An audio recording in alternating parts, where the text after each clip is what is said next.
Have you ever seen someone, maybe less skilled than you, just soar up the career ladder while you're still grinding away? Yeah, it's not luck, and it's not that you're not talented enough. It's all psychology. Today, we are unpacking the timeless principles of influence, the stuff that often matters way more than just raw skill. Let's dive in. I mean, this happens all the time. Just look at this quote from consultant Alan Weiss. He gets contacted constantly by people who are probably brilliant, right? But how do they start their pitch? By telling him his website is terrible or that his judgment is just plain wrong. They think they're showing off how smart they are, but what they're really doing is insulting him. It's a perfect example of how being technically right can be persuasively totally wrong. And that really gets to the heart of it, doesn't it? Why does this happen? If you're an expert, shouldn't your skills just speak for themselves? Why do so many incredibly smart people end up shooting themselves in the foot when they try to get others on board? Well, the answer comes down to a huge misunderstanding of what makes people tick. To fix this, we need to make a pretty fundamental shift in how we approach people. It's about moving away from trying to win a logical debate and instead learning to connect with what truly drives us all, our emotions. And nobody said it better than Dale Carnegie. This is the foundational rule of the game. We are not logic bots. We are creatures of emotion. We are wired with biases, and we are powerfully motivated by things like pride and vanity. If you try to influence someone while ignoring this basic fact, you are, I promise you, doomed from the start. So here's the shift in action. Our default setting for most of us is to criticize, condemn, or complain. It's just easy. But the people who are truly effective, the ones who make things happen, they do the complete opposite. They try to understand, to forgive, and to appreciate. And look, this isn't about being soft. It's about being incredibly smart. Because criticism just makes people defensive, but a little bit of understanding opens them right up. Carnegie basically boiled it all down into 3 simple but crazy powerful techniques. Number 1, just stop criticizing, seriously. Number 2, find something you can genuinely and honestly appreciate in the other person. And number 3, and this is the big one, figure out what they want and frame your idea in those terms. You gotta bait the hook to suit the fish, not your own tastes. Okay, so once we get that we're dealing with emotion, what's next? Well, now we get into the actual tactics.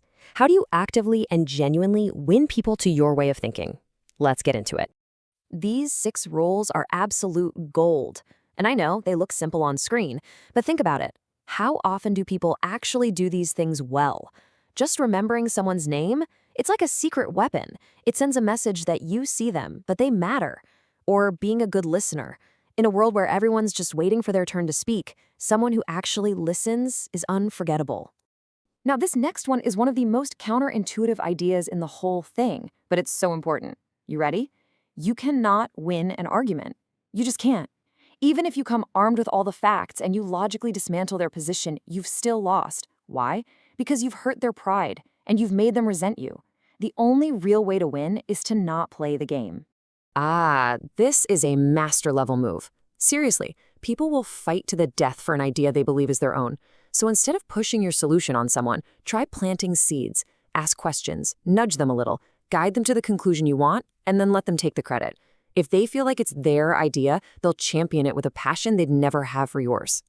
All right, let's take these ideas and apply them to maybe the trickiest situation of all, leadership.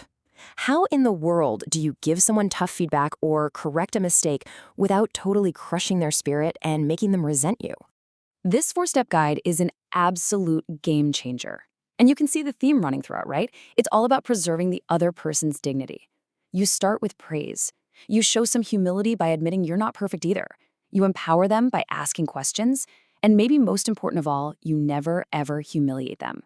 This is how you build people up instead of tearing them down. And sometimes the biggest changes come from the smallest tweaks. Just look at the power of a single word. When you say but, it basically cancels out everything that came before it. The praise just feels like a setup for a punch. But if you swap it for and, everything changes. It connects the praise to the possibility of a better future. It turns criticism into encouragement. And that right there, that idea of encouragement, that's really the heart of this entire philosophy. This was never about learning tricks to manipulate people. It's about something so much more powerful, unlocking the incredible potential that's inside every single person. What a beautiful way to put it. We all know this, don't we? Criticism makes us shrink. It makes us wither. But we so often forget that praise is just as essential as sunlight. It's not a nice to have, it is a biological necessity for people to grow, to feel confident, and to become the best versions of themselves. This is a real story from a guy named Peter Kang. When he was a freshman in high school, his football coach just took a moment to write him a little note. And the coach didn't tear him down, he saw potential. He offered encouragement. And you know what happened? That tiny act of belief changed everything. It fueled Peter to work his butt off and he reached his goal. That note cost the coach maybe 2 minutes of his time, but to Peter, it was priceless. So when you strip it all away, when you get right down to it, what's left? It's empathy. It's the simple, but not easy, ability to genuinely see the world from someone else's point of view. That's the bedrock of real influence, amazing leadership, and deep, lasting friendships. Your skills will get you in the room, but it's your empathy that will let you lead it. So, there you have it. The principles, the tactics, the whole philosophy. You now have a toolkit to become a more influential, more effective, and frankly, a more liked person. The only question left is, what are you going to do with it? Who in your life, right now, will you choose to lift up? Who will you encourage today?